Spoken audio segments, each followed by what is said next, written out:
আর এরপর যে খবরে নজর রাখবো, বেআইনিভাবে পুকুর ভরাটের অভিযোগে একজনকে গ্রেপ্তার করা হয়েছে। পুরুলিয়ার সদর থানার পুলিশ গ্রেপ্তার করেছে ওই ব্যক্তিকে। এক ব্যক্তিকে গ্রেপ্তার করলো পুরুলিয়ার সদর থানার পুলিশ। বেআইনিভাবে পুকুর ভরাটের অভিযোগে গ্রেপ্তার এক।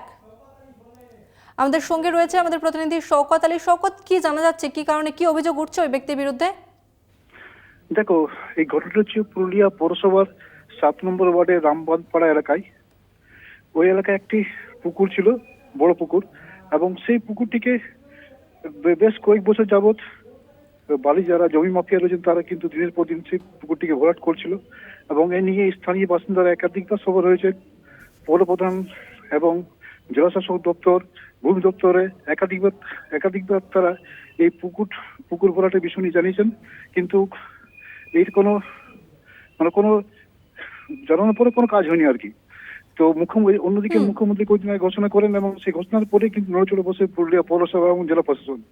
এবং যার বিরুদ্ধে অভিযোগ ছিল ওই পুকুর ভরাটের, তাকে পুরুলিয়া সদর থানা পুলিশ গ্রেপ্তার করছে এবং তাকে জেলা আদালতে তোলা হয়, এবং পুলিশ 5 দিনের নিজের হেফাজতে নিয়ে তদন্ত চলছে।